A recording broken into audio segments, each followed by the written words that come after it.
예. 자, 세 번째 시간 같습니다. 이번 시간에는 우선 이제 성경을 찾습니다. 이사야서 14장 13절로 14절을 같이 읽고 오겠습니다. 이사야서 14장 잘 많이 읽고 잘 아는 구절이죠. 13절 14절 같이 읽습니다. 네가 네 마음에 이르기를 내가 하늘에 올라 하나님의 뭇별 위에 내 자리를 높이리라. 내가 북극 지폐의 산 위에 앉으리라. 가장 높은 구름에 올라가 지극히 높으신 이와 같아지리라 하는도다. 그래서 이건 아침의 아들 계명성이 이렇게 한다는 거예요. 다니엘서 9장 27절을 이 구절도 많이들 읽고 설교도 많이 듣고 했던 구절이니까 다 한번 또 찾아봅니다. 다니엘서 9장 27절 그가 장차 많은 사람들과 더불어 한 이래 동안의 언약을 굳게 맺고 그가 그 이래의 절반에 제사와 예물을 금지할 것이며 또 확하여 가증한 것이 날개를 의지하여 설 것이며, 거기 이제 날개를 의지하여 설 것이며 여기다는 줄을 쳐놓습니다. 또 이미 정한 종말까지 진노가 황폐하게 하는 자에게 쏟아지리라 하였느니라.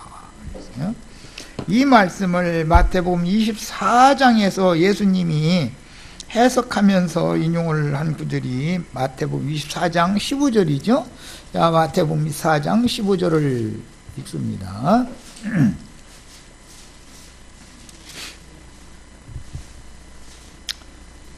그러므로 너희가 선지자 다니엘이 말한 바, 이건 지금 조금 전에 읽은 다니엘서 9장 27절을 지금 염두에 두고 하시는 말이에요. 다니엘 9장 27절은 이사야 14장 13, 14절에서 인용하는 거예요. 다니엘이 말한 바 멸망의 가증한 것이, 다니엘서에서는 한 일의 언약을 굳게 세운 자가 자기 보좌를 가장 높은 곳에 세우고 나서 그 한 일의 절반이 되면은 제사와 예물을 금지하는 그 보고령을 내려가지고 금지한다고 이제 그렇게 말씀이 해석이 나왔죠. 멸망의 가증한 것이, 이것은 사실은 계시록에서는 바다에서 올라온 짐승입니다. 흔히 말하는 적그리스도라고 그러죠. 가증한 것이 거룩한 곳에 선 것을 보거든. 성전에, 바다에서 올라온 짐승이 성전에 서려면은 영적인 지도자 노릇도 겸하여 해야 된다는 것이 확실한 거죠. 거룩한 곳에 선 것을 보거든 읽는 자는 깨달을진저, 이렇게 인용이 됐어요.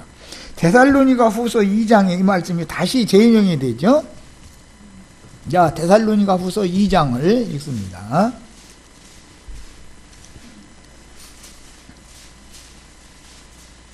3절 4절 읽겠습니다.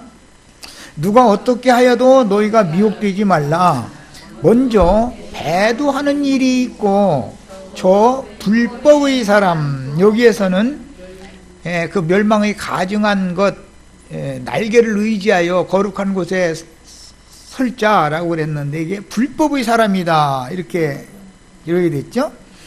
마태복음 7장과 13절에는 모든 불법을 행하는 것과 그 다음에 실족해 하는 모든 것들을 거두어내서 풀무불에 살라버린다, 이렇게 표현을 했죠. 불법이라는 것은 하나님의 말씀을 빙자해서 거짓으로 법을 삼는 것이 불법이잖아요. 세상 나라를 쉽게 예를 들자면, 이 불법 얘기는 쉽게 예를 들자면, 뭐 장관이나 뭐 높은 자리에 앉는 사람들 그 국회에다 불러다 놓고 청문회인가 뭐 그거 해보면은 그들이 저지른 불법은 우리들은 상상도 할 수 없는 것인데 그들은 그게 보통이죠. 그 정도는 넘어가줘야 되지 않냐, 이제 이렇게 나오죠. 만약에 우리 안자매님이 걔들이 하는 것을 했으면은 깜빡만 가는 게 아니죠. 그 집안이 전 재산 다 몰수당하죠. 그렇죠, 당연히. 그런데 그 사람들은 그게 통해 그렇게 하는 것 보고, 법은 자기네들을 위한 법으로 이렇게 오남용해서 하는 것 보고 불법을 행한다, 이렇게 말하는 거예요. 법이 없다는 게 아니에요. 법이 있는데 법을 그 권력자들을 위한 법으로 이게 집행을 한다, 그런 말이에요. 이게 불법을 행하는 것이죠. 세상 나라는 전부 불법이 통하죠. 우리 우리 김정아 자매님이 불법을 행해서는 거기 있는 재산, 만약에 어디 뭐 누구한테 소스를 받아가지고 어디 뭐 신도시가 쓴다더라 해서 거기 가서 뭐 땅 몇 평을 사놨다가 또 이제 뭐 한 몇십 배 이제 남아서 팔았어. 그러면은 그거 세무조사 딱 나와가지고 너 남은 거 내놔. 그러죠. 그거 신고를 안 하면은, 냉겨먹은 거 신고를 안 하면은 세무감사를 당연히 금방 받아버리죠. 그거 다 뺏겨버려요. 그런데 장관하는 사람들은 그것을 수십 번 했는데도 아이 그거 딴는 사람이 어디 있냐 이거예요. 그러면서 뭐라고 핑계를 대느냐면, 주민등록을 또 살지도 않았는데 왜 이렇게 많이 옮겨놨어? 그러면 그거 뭐 자식 교육시키는, 그럼 자식 교육을 시골 가서 시키는 것도 아닌데 왜 시골에다가 이렇게 가서 옮겨놨어? 그러면 그 기억이 잘 안 난대. 지가 옮겨놓은 것이 왜 그랬는지. 이렇게 말하면 할 말 없죠. 기억이 안 난다고 해도 많은 사람들 하다 말 몰려면 그 기억이 잘 안 난다고 잃어버리더만. 아니 주민등록을 지가 옮겨놓은 것을 기억이 안 나? 그거 말이 되는 소리야? 그런데도 청와대에 입성하고 장관직 입성하고 다 하죠. 우리 김정아가 헐걸락 했다가 꿈도 못 꾸고 그랬다가는 싹 그야말로 홍영기가 흔히 사용하는 말로 다 털어버려. 해가지고 싹 긁어내버리죠. 그러고서는 뽀뽀했으니까 징역은 징역대로 가고, 또 몰수, 재산 몰수는 몰수대로 당하는 거거든. 그럼 그렇게 공평하게 법 집행을 해야 되는데 그렇게를 않는 것을 불법을 행한다 그래요. 불법을 행한다. 그러니까 세상 나라는 전부 불법을 행하는 자들이 권세를 주장하게 돼 있다는 걸 보여주잖아요. 현실적으로. 이런 것을 다 가르치면 세상 사람들은 아주 싫어해요. 그리고 세상 교회 사람들은 정치 얘기하지 마. 우리 김영숙 자매 아주 그냥 정치 얘기하지 마. 알아들으라고 하는 거예요. 설명하느라고. 불법을 행한다는 게 뭔지를 알아야 될 거 아니야. 주님은 공의와 공법을 행하는 분이지 불법을 행하는 분이 아니다. 이제 이거 대비시키는 말이에요. 어려놓으면 불법의 사람이라고 했겠어. 그런데 그 놈이 어떤 놈이냐면 멸망의 아들이라는 거예요. 불법의 사람, 멸망의 아들이 나타나기 전에는 그날이 이르지 아니하리니, 그는 대적하는 자라. 뭘 대적하겠어요? 진리의 하나님을 대적하고 거짓과 살인의 아빈으로 선다는 거잖아요. 짐승이죠 이게 완전히. 대적하는 자라. 그리고 신이라고 불러지는 모든 것과, 이게 세상엔 많은 신이라 칭함을 받는 뭐 돈신도 있고 남편신도 있고 아내신도 있고 자식신도 있고 뭐 학문신도 있고 뭐 많죠. 사람들이 마음을 사로잡을 수 있는 것을 신이라고 그래요. 네. 그런데 그렇게 신이라고 불러지는 모든 것들과 숭배함을 받는 것에 대항하여 그 위에다가 자기를 높인다. 그러니까 많은 신들 중에 신이다 이렇게 한다는 거예요. 네. 신들 중에 신이다 내가. 이런 사람이 그게 불법의 사람이다 이렇게 표현했어요. 그래서 신이라고 불리우는 모든 것과, 지금 데살로니가 후서 2장 3절 읽고 있습니다. 본인의 성경을 다 짰습니다. 그는 대적하는 자라. 뭘 대적하느냐? 진리의 하나님, 공법을 집행하시는 하나님을 대적하는 자다. 그리고 그 위에 자기를 높이고, 모든 신들을 위해 자기를 높인다는 거예요. 더 높이고 하나님의 어디에 앉아서? 성전에 앉아서. 네, 이게 지금 마태복음 4장 5절로 7절 보면 마귀가 두 번째 시험을 할 때 예수님을 예루살렘 성전 꼭대기에다가 세웠다 이렇게 번역이 됐는데, 우리말 번역으로는 뭐 틀린 번역은 아니지만 이해시키기가 쉽지 않은 용법이었기 때문에 번역을 그렇게 한 거예요. 그 의미를 지금 쭉 추적을 해 주는 거예요. 내가 이사야 14장 읽고 다니엘 9장 27절 읽었고 마태복음 14장 15절 읽었고 지금 데살로니가 후서 2장 3절 4절을 읽었어요. 그러면 이제 예루살렘 성전 꼭대기에 세워놓는다라는 게 무슨 뜻인지 답이 딱 나왔죠. 모든 신들 위에 신들 중에 신이다 나는. 그 말은 세상 부귀 영화 권세 재물 모든 것들이 이제 각 사람은 누구는 재물신을 섬길 수도 있고 누구는 뭐 사랑하는 아내신 섬길 수도 있고 자식신 섬길 수도 있고 자기 성경 지식 섬길 수도 있고 뭐 하여튼 신이라는 건 수도 없이 많은 거예요. 그런데 그 모든 것들을 자기가 축복만 해주면 다 일사천리로 다 이루어져. 그 자리에 있어서 축복만 해주면 그게 성전 꼭대기에 앉은 자 하는 자다 이거예요. 이런 거 보고 적그리스도 하는 일이다 그래요. 그는 숭배함을 받는 모든 것을 대항하여 그 위에 자기를 높이고 자기가 뭐든지 하면 다 된다라고 말한다는 거죠. 사람들 뭐 다 먹고 사는데 지장 없게 해주고 자식 문제 해결해주고 뭐 아내 문제 남편 문제 회사 문제 뭐 하여튼 몇 개라 이거예요. 내가 다 해결해준다 이거예요. 그 모든 신들 위에 세상사의 어떤 모든 여러 가지 모든 것들 나한테만 맡기면 내가 다 해결해준다. 그렇게 한다는 거야.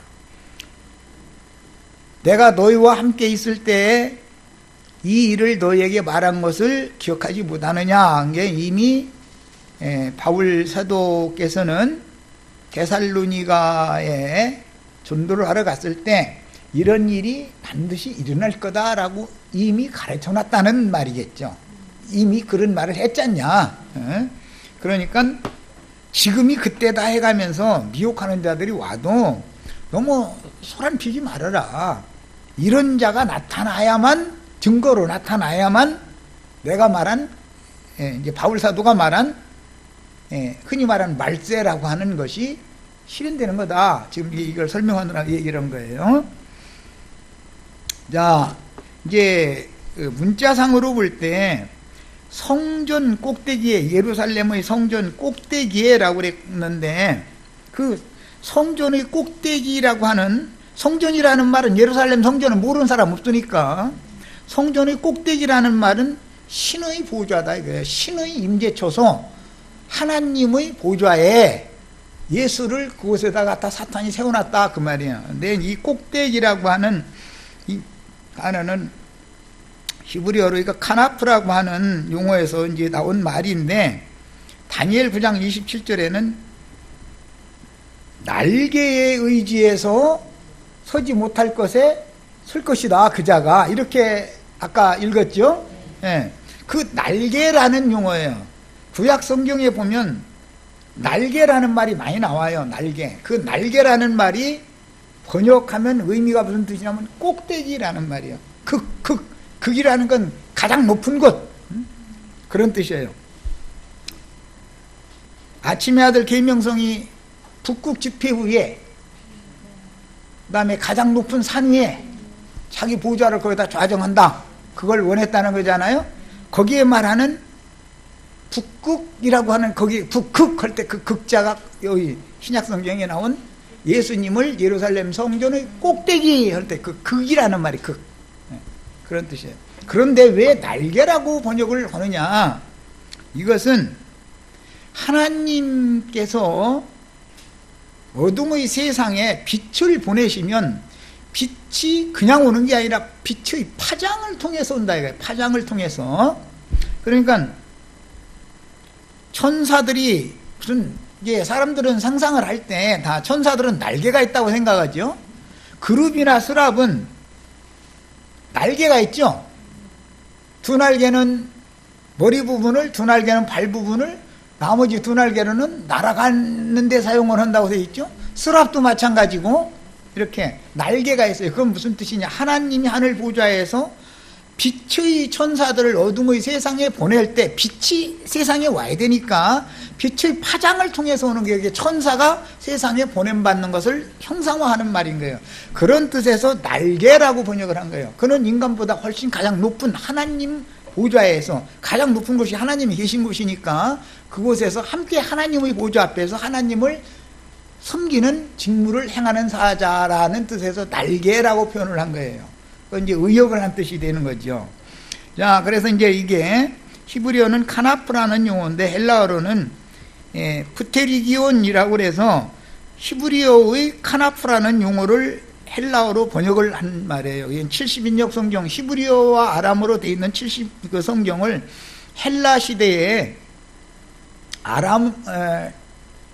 헬라어로 이것을 히브리어 성경을 번역을 했기 때문에 그걸 70인역이라고 그러는데 그 70인역의 용법이 구약 성경의 날개 또는 극, 가장 높은 곳, 꼭대기 이렇게 번역되는 그 단어를 오늘 우리가 지금 말씀을 나누는 마태복음 4장 5절로 7절 사이에 마귀가 예수를 시험할 때 예수를 광야에서 시험을 받고 있는데 예수를 예루살렘의 성전 꼭대기에 데려다가 세웠다. 거기 꼭대기라고 번역이 됐어요. 그 용법을 잘 이해를 하셔야 돼요. 꼭대기라는 말은 하나님의 영광 보좌, 하나님과 동등된 지위, 위치, 그러니까 가장 높은 곳까지 올려다 놨다. 그런 뜻이단 말이야. 자, 그래서 이 꼭대기에 세우고, 이게 세우고 이제 히스테미라고 하는 이거는 자리에 앉혔다. 직역을 하자면 그런 뜻이에요. 성전 꼭대기에 세워놨다. 라는 말은 예를 들어서 대제사장으로 위임을 받으면 대제사장의 직무로 하나님이 직분자로 세워주신 것이죠. 대한민국의 대통령이 청와대의 보좌에 앉으려면 국민들이 투표해서 대통령 자리에 세워줘야 되잖아요. 대통령이 어떤 장관을 세우려면 그 위임을 하면 대통령이 그 사람을 무슨 장관으로 세워준 것이잖아요. 그런 뜻에서 위임받았다라는 말이나 세워줬다라는 말은 같은 뜻이에요. 이게 이제 그 성경의 문맥의 흐름에 따라서 단어적인 뜻을 지금 일단 설명한 거예요. 자, 이 말을 이제 영적으로 해석을 할 때는 인자, 사람으로 세상에 오신 예수를 하나님의 자리에 축혀 세워놨다. 축혀준다 그러죠. 세상에서는 사람 이렇게 그냥 이렇게 괜히 떠받들어주는 거 축혀 세우지 마. 그렇게 말하죠. 그런 개념이다. 사람을 아주 신의 자리에다가 성전 꼭대기, 물질적인 성전 꼭대기 그 돔 위에다가 예수님 이렇게 갖다 세워놨다. 그렇게 해석하면 안 맞는 말이단 말이에요. 이것은 하나님의 영광의 임재 처소 자리에다가 하나님의 자리에다가 예수를 딱 끌어다가 거기다 갖다 놓고 나서 시험을 했다 그 말이에요. 이것은 이제 축혀 세웠다는 뜻이고 하나님인 채 하라고 했다 그 말이에요. 사람으로서인 예수 보고 네가 신인 것처럼 해라. 모든 신들 중에 신인 것처럼 그렇게 해라. 이렇게 했단 말이야. 그런 뜻이단 말이야. 그 다음에 앞에는 이제 예수를 데려다가 성전 꼭대기에 세웠다 그랬기 때문에 이 데려다가라는 말은 서로 교통한다라는 뜻이 우리나라 말로는 번역하기가 예수를 이끌어 가야 되니까 데려간 거죠. 그런데 이것은 높은 자와 낮은 자가 높은 자의 위치에까지 올라가서 가장 높은 자와 서로 교제를 한다 이거예요. 허물이 없이 그런 데 사용하는 용어예요. 그래서 하나님과 동등된 위치에 세워져 가지고 하나님과 가장 친밀한 자인 것처럼 흉물 없이 교제를 나누는 위치까지 축혀 세워놨다. 그런 말이에요. 예, 이 문자적인 의미가 그런 뜻이에요. 그래서 그 당시 예수님은 하나님의 뜻에 따라서 욥처럼 사단의 권세에게 일시적으로 맡겨져서 이런 세 가지의 시험들을 끝까지 당하시고 모두 이겨내야 했는데 이것은 최종적으로 모든 교회들 중에서 이기는 자들이라는 말이 무엇을 어떻게 이긴다는 말인가를 지금 대표적으로 보여주는 말씀입니다. 계시록에는 이기는 자들 얘기가 계속 나오죠. 거룩한 성 예루살렘에 들어간 신부 자격을 갖춘 자들은 전부 이기는 자들이어야 되잖아요. 예. 그러면 이기는 자들이라는 게 무엇을 어떻게 이긴다는 말인가를 마태복음에서 사탄의 시험 세 가지를 이기는 것으로 이미 예시를 딱 해놓는단 말이에요. 그 다음에 그 이기신 분이 이기는 생명을 우리에게 넣어주셔서 이기게 해주셔야만 우리도 이길 수 있는 거예요. 이제 여러 가지 시험들을 이기려면 신앙으로 이겨라, 믿음으로 이겨라, 말씀으로 이겨라, 이건 다 교리적인 말이고, 실제로는 이기신 그분의 영이, 그분의 신이 우리에게 부어져야만, 나도 그분의 성령의 감동을 받아야만 이길 수 있는 거예요, 사탄의 시험을. 그 얘기예요. 자, 그 다음에 뛰어내리라 라는 말을, 여기 뛴다 라는 말은 급히 라는 말이에요. 단어적인 뜻이 그 말이에요. 느슨하게 천천히가 아니고 급히 뛰어간다, 걸어간다, 의미가 다르죠. 뛰어서 내려라 할 때 그 뛰어라는 말은 화급하게, 그런 뜻이에요. 그 다음에 내려라는 건 올려다 놓고 나서, 성전 꼭대기까지 올려다 놓고 나서 이제는 급히 또 뛰어서 내려가라 이랬단 말이야. 이것은 성전 꼭대기, 즉 신의 자리에 세웠다가 이번에는 성전에는 수많은 군중들이 모여서 예배하러 모이죠. 안식일이나 절기를 지킬 때 꼭 성전에 모여서 예배를 했기 때문에 예배하는 사람들이 보는 그 군중들에게로 빨리 신속히 뛰어내려가라. 언제는 올려놓고 언제는 또 신속히 내려가라 이랬다 그 말이에요. 이것은 사람들이 많이 모여서 너를 우상으로 축혀줄 때 혹시 네가 그 신의 보좌에 앉아있는 거에 대해서 비방을 받거나 어떤 문제가 일어났을 때는 빨리 내려가서 말썽이 날 만한 사람한테 가서 얼른 악수하고 위로해주고 이렇게 해라 그 말이에요. 그래야 그 자리를 지킬 수 있는 거니까, 그 말이에요. 그래서 경배하러 모인 많은 사람들 중에 반기를 들 만한 사람들에게로 다가가서 그들과 친밀한 관계로 교제를 나누라. 네가 높은 자인데 낮고 천한 사람의 신분으로 네가 급히 낮아져가지고 겸손하게 가서, 그 말이에요, 가서 그들을 위로해주고 세워주고 그렇게 해주면 너는 그 보좌, 신의 보좌를 너 유지할 수 있다, 지금 그 말이에요. 이걸 가지고 미혹을 했다 그런 말이에요. 세상의 정치 지도자들이 만약에 이제 정권 유지가 어려운 어떤 궁지에 몰리면 세속적인 말로는 민생 행보를 한다, 이렇게 참 좋은 말이에요. 참 좋은 말입니다. 서민들의 삶을 돌보는 그런 정치를 한다라는 뜻은 이제 민생 행보한다 그래요. 그래가지고 시장 정치를 하죠. 그것도 뭐 큰 마트에 가는 것이 아니고 물건이 잘 안 팔리고 이 동네 장사도 안 되고 막 살기가 더 어려운 그런 어떤 동네를 딱 지정해서 거기를 가는 거예요. 가서 이제 호떡주 좀 하나 사고 뭐 생선도 한 마리 이렇게 사고 뭐 두부도 한 묵 얼마냐 이거 물어보고 뭐 이렇게 악수 좀 하고 이렇게 하는 거예요. 그거는 무슨 뜻이냐? 이 사람이 지금 국민들에게 불신당하는 위기에 처해 있다라는 뜻이단 말이에요. 민심을 달래려고 그렇게 하는 거예요. 민심을 돌려야 되니까. 그런 것과 같은 그런 술법과 술수를 통해서 하나님의 성전이라는 건 이제 신약의 용어로 하면 교회를 말하는 건데, 교회의 강대상을 네가 유지를 하려면 술수를 좀 잘 부려야 된다는 말이에요. 말썽을 좀 일으키게 생긴 사람이 좀 얼른 뛰어내려가서 손잡고 악수도 좀 하고 위로도 좀 해주고 이렇게 해야 된다 그거예요. 이런 것을 가지고 시험을 딱 한 거예요. 그렇게 하라고.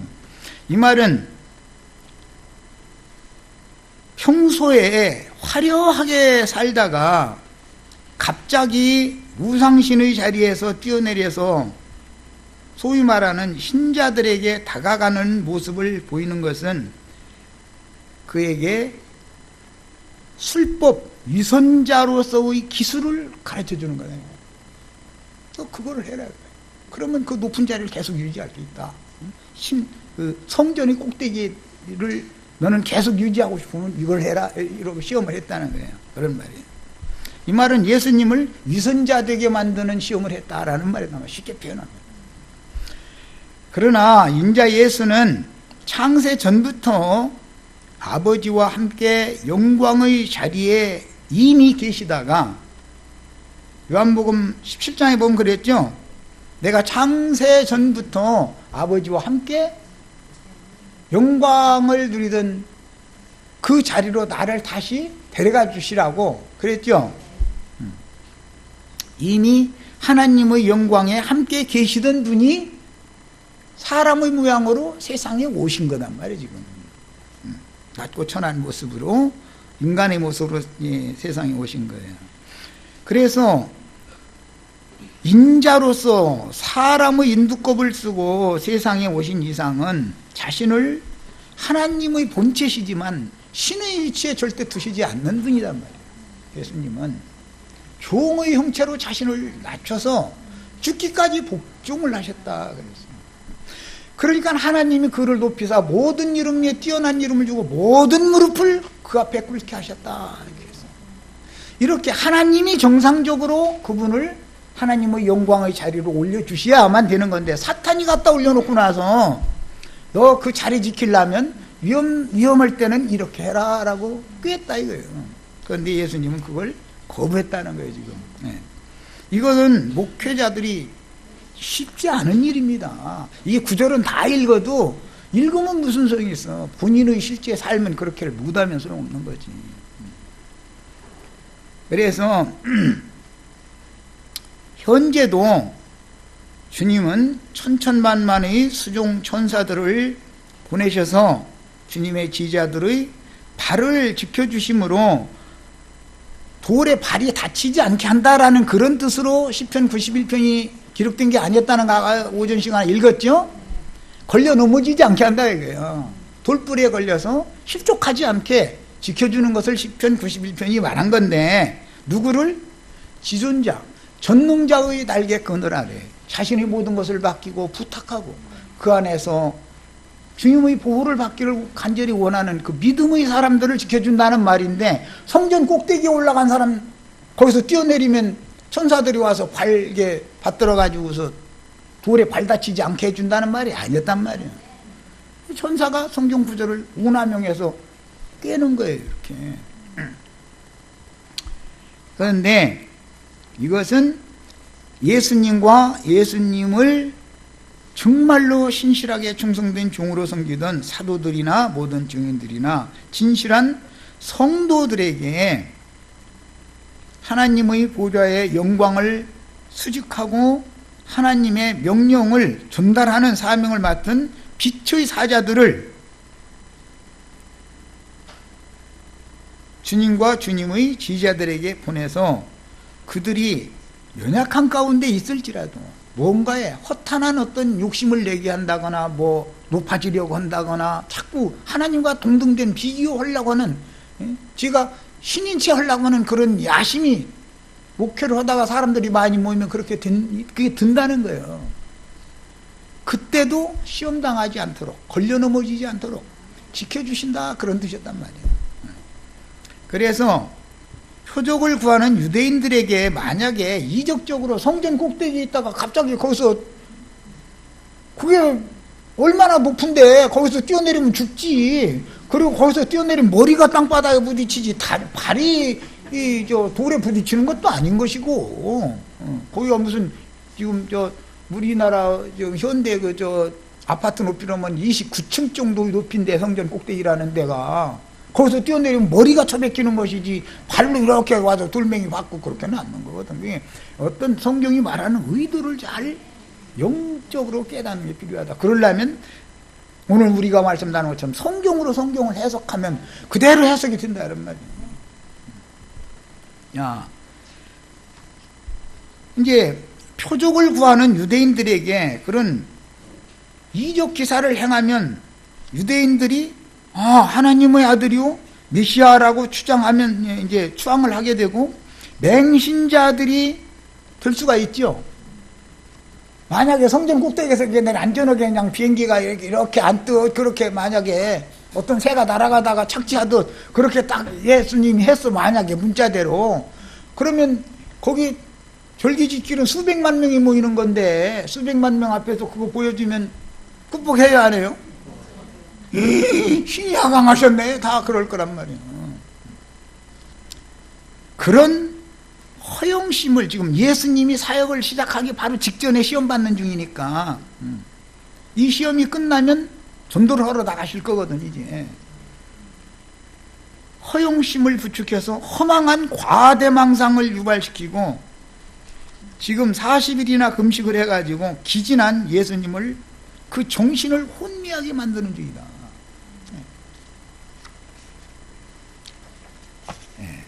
그런데 예수님이 이제 마태복음 4장 7절 답변을 하실 때 예수께서 이르시되 또 기록되었으되, 시편 91편에 그 구절만 있는 건 아니다 그 말이지. 또 기록되었으되 그랬으니까, 또 기록되었으되 주 너의 하나님을 시험치 말라 하였느니라 하시니, 이렇게 기록이 됐어요.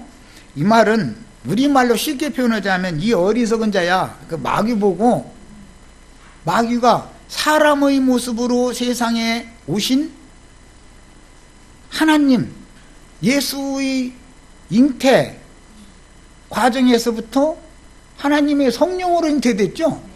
예수의 생명은 하나님의 생명인 것이지 인간의 생명이 아니에요 사실은. 속에도 그렇고 요한에게 세례를 받을 때 성령이 비둘기같이 예수 위에 내려오셔서 머물렀다 그랬죠.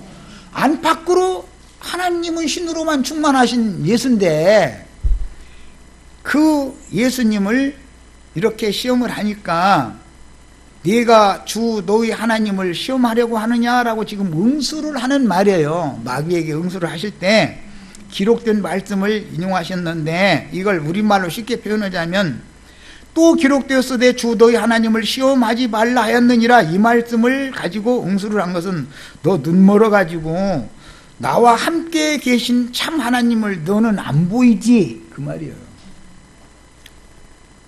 하나님을 시험하지 말라는, 지금 하나님이 어디 계셔요? 예수 함께 계시죠? 니는 저 세상 말로 속된 말로 네 눈구멍으로는 하나님 어디 계신지 안 보이지? 하나님 시험하지 마. 하나님은 나와 함께 계셔, 지금 그 말이에요. 하나님 어디 먼 데 있는 게 아니에요. 예수님이 계시면 그곳이 하나님이 계신 곳이에요. 그곳이.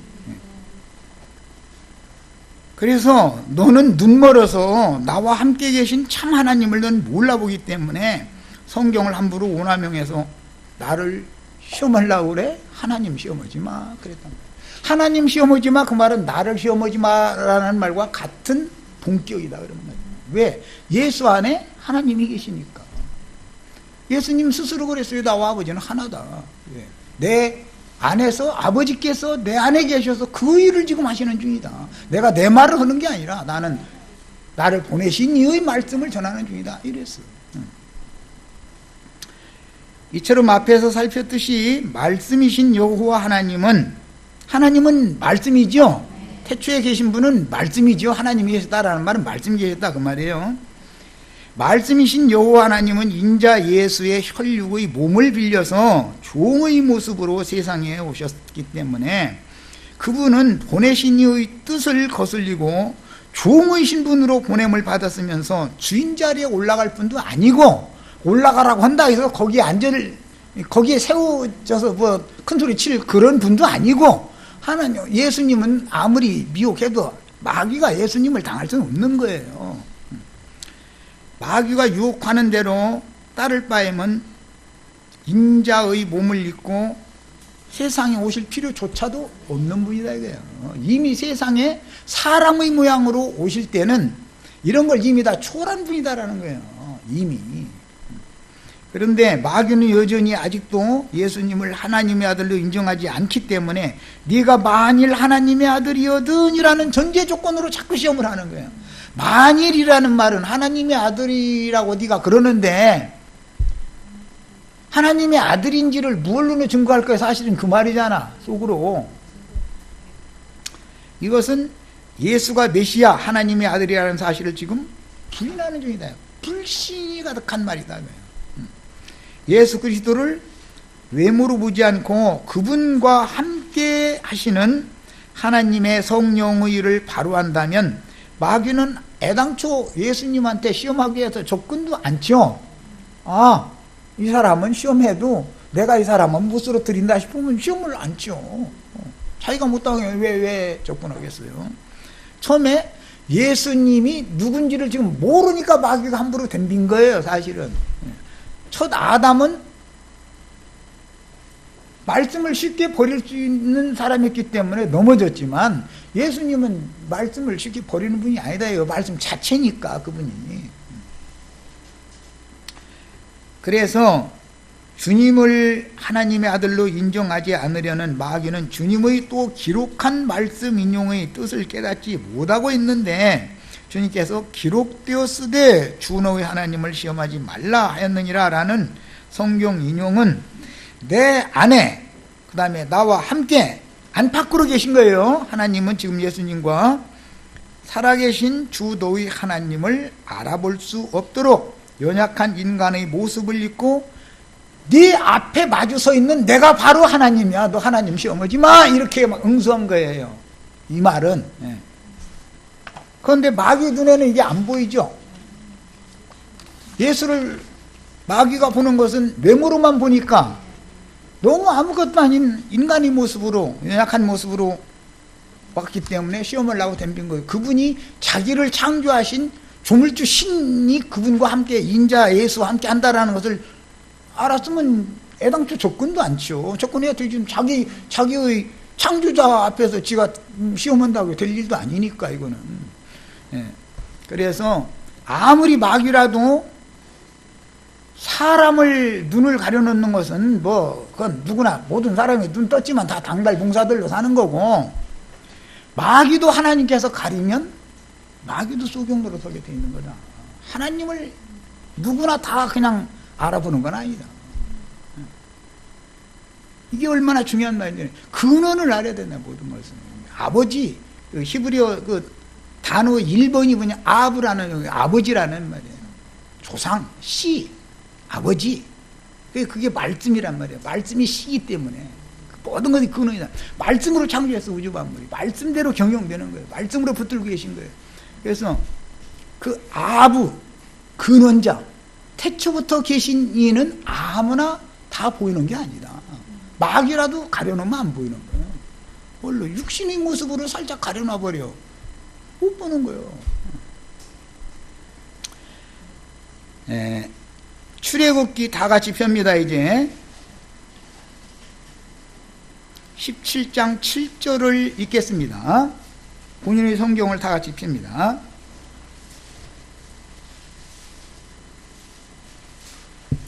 출애굽기 17장 7절.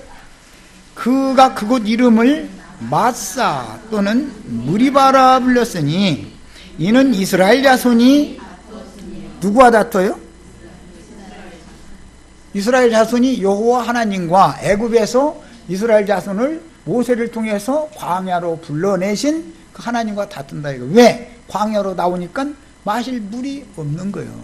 그러니까 우리에게 물 달라고 지금 다툰 거 아니에요. 모세를 이제 모세와 다툰 것은 사실은 하나님을 대항하는 거죠, 이게. 또는 그들이 여호와를 어떻게 했다고요? 여호와를 시험을 했다. 여호와를 시험하여 이르기를 여호와께서 우리 중에 계신가 안 계신가, 이걸 가지고 시험했다. 지금까지 예수 안에 말씀이신 여호와가 지금 계시죠. 그런데 마귀 눈에는 그게 보였다고 안 보였다고? 안 보였어요. 마귀 눈에는. 그러니까 예수님한테 접근해서 시험을 하는 거예요. 신명기 16장 16절을 같이 또 한번 찾아 읽습니다. 출애굽기 17장 7절 말씀을 16장 6절에서, 16장이 아니라 6장이에요. 6장 16절에서 재인용을 해서 모세가 두 번째 말씀하는 건 신명기죠. 신이라는 말이 거듭이란 말이에요. 거듭. 또 말한다 이거. 이미 창세기, 출애굽기, 레위기, 민수기로 말씀하였던 내용들을 요약해서 신명기에서 또 말한다. 거듭 말한다 그 말이야. 두 번째 당부하는 신명기예요. 신명기 6장 16절을 보겠습니다.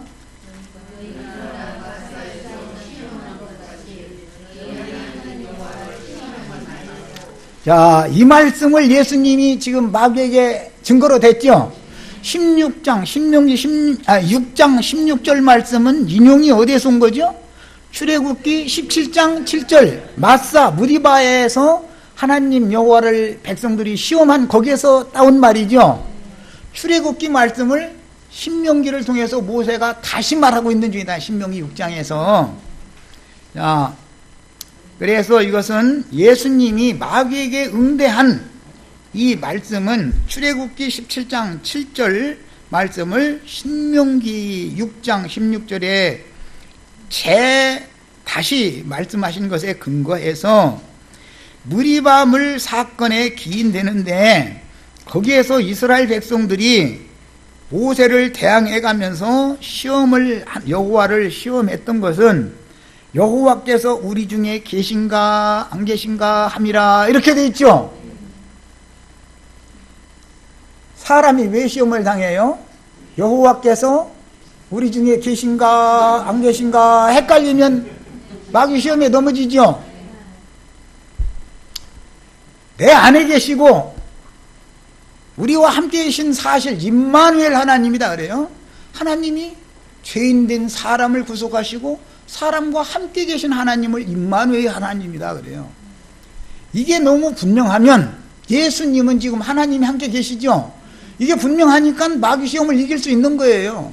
하나님이 우리와 함께 계신가 안 계신가 이렇게 되면 시험을 당하게 돼 있다 그런 말이에요.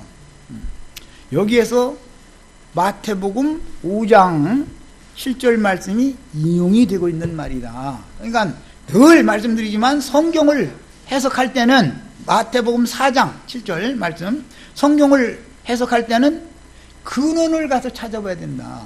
왜 그 말이 무엇 때문에 어떤 상황에 있었기 때문에 그 말이 있었고 그 말씀이 신약 성경에 왜 인용이 되는지를 알아야 된다. 성경의 흐름을 알아야 된다. 그러면 오류가 없이 해석을 할 수가 있는 거다.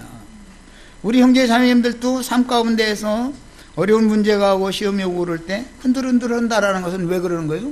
하나님이 지금 나와 함께 계신가 함께 하시지 않는가 하고 이거에 대한 확신하는 믿음이 없으면 흔들린다 이거예요. 바람 부는 대로 물결 치는 대로. 그래서 흔들리는 거예요. 오늘 또 마찬가지로 하나님이 우리와 함께 계신 임마누엘로 세상에 오신 유일하신 참 하나님이신 예수 그리스도를 마귀가 이렇게 시험을 하는 것은 그리스도의 몸에 붙은 모든 지체들이 예수님 시험 당한 건 대표로 지금 당하는 것이고 표적이다. 이 표적. 형제 자매님들이 교회 생활을 할 때 그리스도의 몸에 붙은 성도들은, 교회 중에 있는 성도들은 당연히 동일한 시험을, 세 가지 시험을 인생이 끝날 때까지 반복해 받게 돼 있다는 걸 보여주는 그림이다 그런 말이에요. 그래서 가장 중요한 것은 나를 구원하신 유일하신 참 하나님이신 그리스도 예수 그리스도께서 내 속에 생명으로 들어오셨고 내 위에 능력으로 함께 계신 사실이 꼭 믿어져야 된다. 이것을 믿어진다면 시험을 능히 이길 수 있다. 내가 높은 자리에 올라가고 싶고 교만한 자리에 올라가고 싶고 목회가 잘해서 세상 말로 목회 성공해서 수십만이 모였어. 예를 들어서 신인체 하고 싶은 마음이 자꾸 올라온다. 굴뚝같이 여기서 툭툭툭. 그때 사람으로서는 이걸 절대 못 이기는 거예요. 절대 못 이기는 거예요. 하나님이 이겨주셔야 되는 거예요. 그래서 이기는 생명이 나에게 와서 나의 생명이 돼요. 생명의 연합관계가 이루어졌을 때만 시험에서 이길 수 있는 거예요. 자, 마태복음 4장 이번에는 8절에서 11절을 읽고 다음 시간에 말씀 나눌 것을 일단 연결만 해놓고 마치겠습니다. 마귀가 또, 이건 이제 마지막 세 번째 시험입니다. 그를 데리고, 그는 시험 받는 예수님을 데리고 지극히 높은 산으로 가서, 이번에는 성전 꼭대기가 아니라 산 꼭대기로 내려가는 거예요.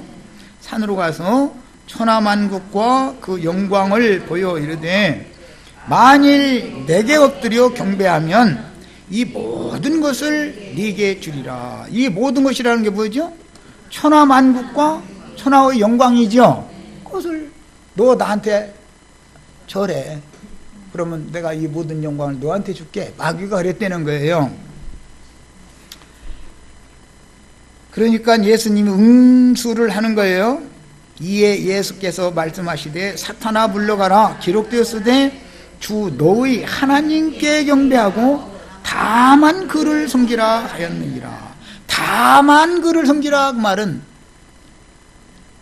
천하 만국과 만국의 영광을 신으로 섬기지 말고, 세상 부귀 영화, 재물 쾌락 이런 것을 신으로 섬기지 말고 한 분, 조물주 하나님, 그분, 다만 그분만을 섬기라는 것이 하나님 말씀이다. 이렇게 응수를 했다 그런 말이에요. 그러니까 사람들에게 세상 영광, 세상 만국의 모든 영광을 다 보여주면 그거 내가 누리고 싶죠? 세상 부귀 영화 재물 쾌락, 세상사의 어떤 모든 그런 영광들을 신으로 섬기는 것을 우상숭배다 그래요. 그건 다 인간의 속에 마귀로부터 넣어진 탐욕 때문에 오는 거다. 그래서 탐심은 우상숭배다 그래요. 우상숭배라는 게 다른 게 아니에요.